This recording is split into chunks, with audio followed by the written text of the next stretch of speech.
Excited about this. Let's get the views of a peer of the realm, no less. Sir Michael Fabricant, former Conservative MP and now political broadcaster. Hello, Michael. Hello, Mark. By the way, you were referring to Rachel of Accounts. That actually was only at the very beginning of her career when she was a graduate trainee at the Bank of England. The culmination of her career was when she was working for a well-known, one of the big five banks. I think it was HSBC, but I may be wrong. And she became a regional manager, not national manager, of customer complaints. So for me, it's Rachel of customer complaints. She didn't even make it in accounts. Well, I've got to say, if this government had a customer complaints line, you wouldn't get through, would you? Now, Michael, I want to get onto the Prime Minister in a moment because I think he's losing the plot. He's had an extraordinary row with Lindsay Hoyle, who's the leader of the House of Commons and actually a fellow member of the Labour Party. We'll come to that in a moment. But can I ask for your reaction to this conversation we're having today? Has the establishment broken Britain? I've just given a few examples of very lax border control, woke policing and net zero. What say you? I agree. I mean, we have completely lost touch with the realities of how this country operates and really how the world economy works. And I'm afraid the Conservatives were almost as bad as the Labour Party. And I think Kemi Badenoch now is beginning to realise how bad it was. And I believe that she will be reversing that policy pretty soon. But there's no question that we have completely lost touch with reality and we're destroying the very essence of this country, which is the very reason why some of these people want to come here in the first place. Most definitely. Like you, Michael, I'm a socially liberal person. If you're somebody that's called Bob and you feel like you're a Jennifer, good luck. May God bless you. Wear a frock. You may have the legs to pull it off. Similarly, I want to clean up the planet. I like clean air. I think we should preserve the environment. But that's not what this is about. The sort of progressive leftist groupthink of the establishment is something far more extreme. That's right, and very damaging. Because at the end of the day, if the economy crashes, and many economists will say the economy has already crashed, we won't have the wherewithal to do all these green policies in the first place anyway. What really is a green thing is a friend of mine, we go for walks often, and he walks around with a plastic bag, not because he's sort of roaming the streets, but because what he does is he collects all the rubbish, all the tin cans, wow, all the polystyrene stuff. And by the time he gets back home, you know, there's a massive great bag going in to people into his bin.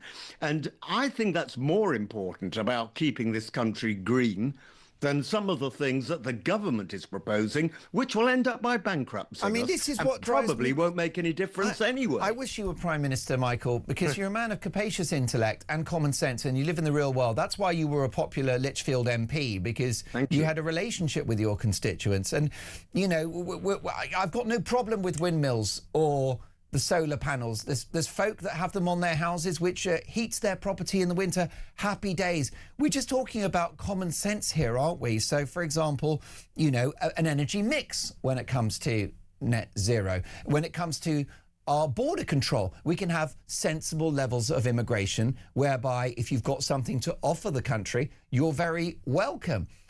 Policing, you know, go and catch criminals and shoplifters, not people that said something unkind on Facebook. It's not complicated, is it? No, it's not. And I've said it time and time again, and it's worth repeating. I think people who've got something to offer to this country are very welcome in this country, but they've also got to want to integrate. And I know I've said it before, but it's true. Don't come to this country if you want to make the rest of the country do what you do. When in Rome, you should do as the Romans do. And that really has to be the answer, doesn't it? Because we've always had immigration into this country. And as I've also said before, my name is Fabricant. It's a French name. I'm of Northern European, Southern Scandinavian extraction. I've got Jewish parentage. So, but if you don't want to be a part of this country, don't come.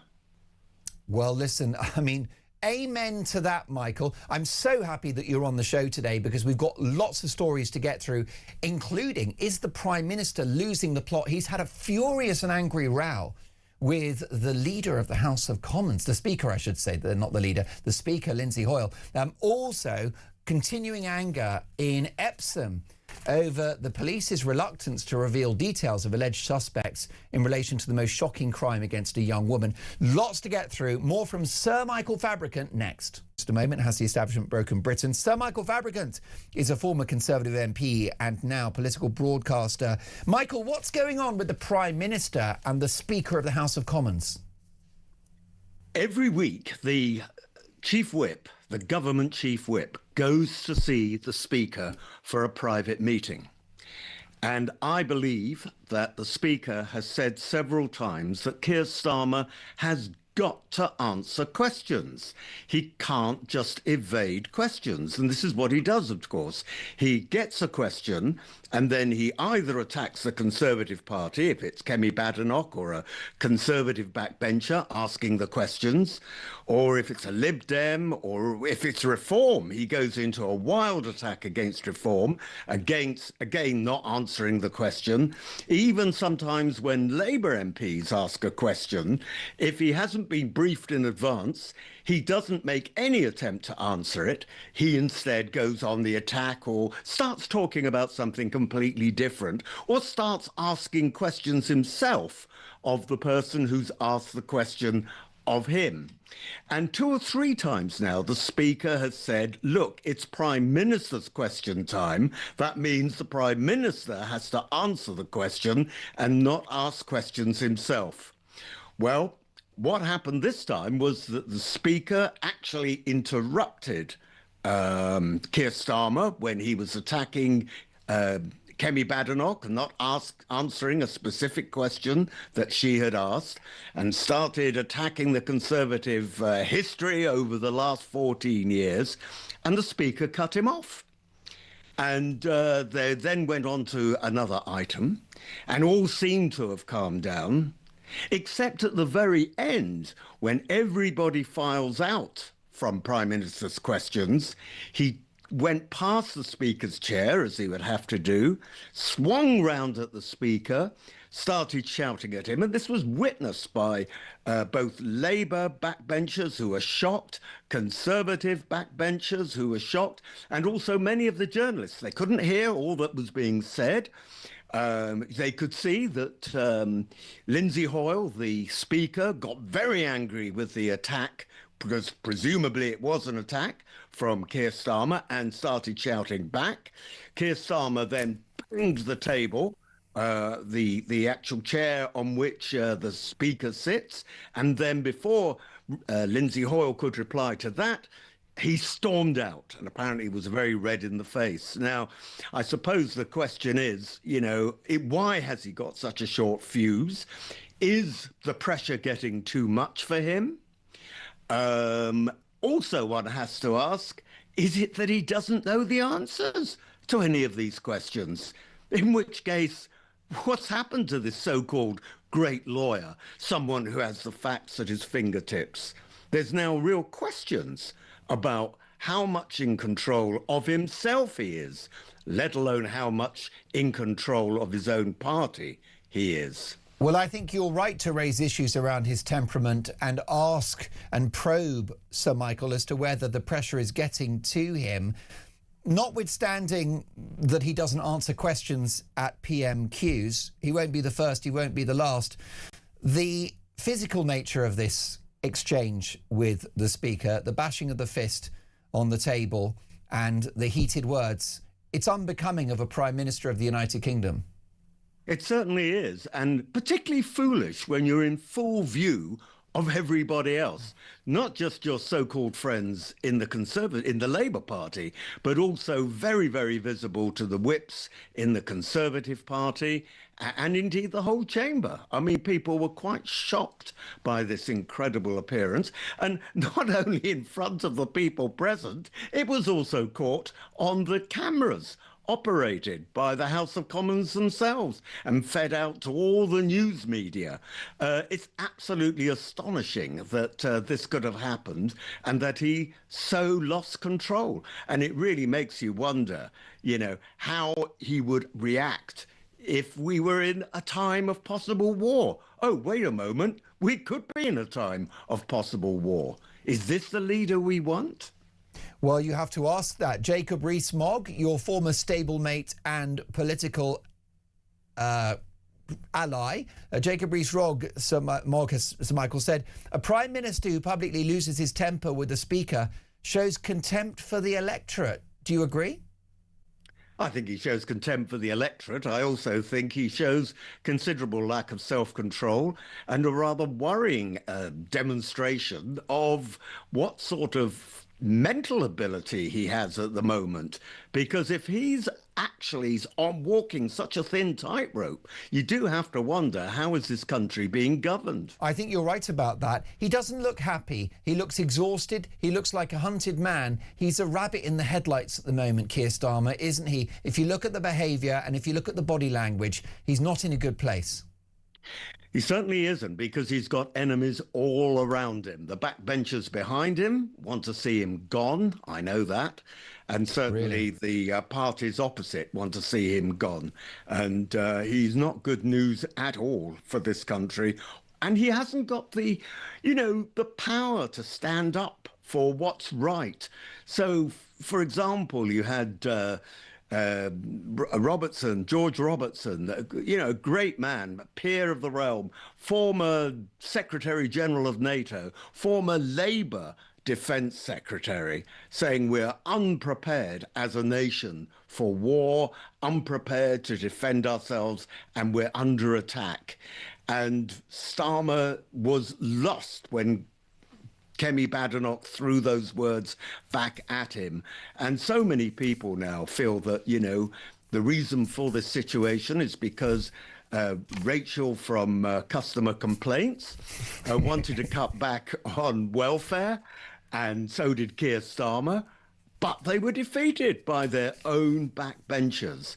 And that's why that was one of the first U-turns. I think we're now up to 19 major U-turns, although some people think it's as much as 36. He has lost control. He has lost the love of the people, if he ever had it.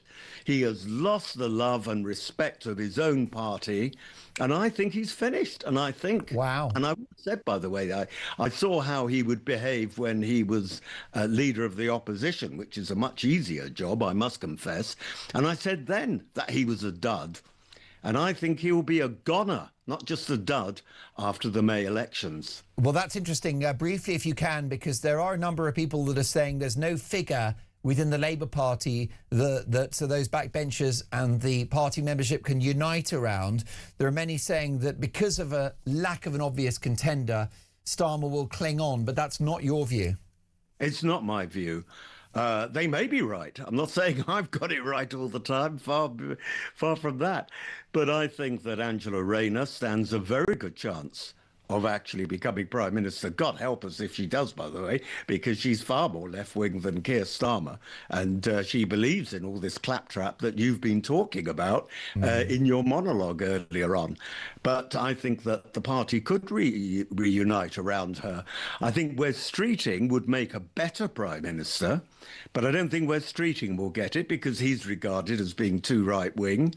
As for Andy Burnham, well, he's not even a member of Parliament, so he's not in the running. Oh, why isn't he a member of Parliament? Because Starmer blocked him.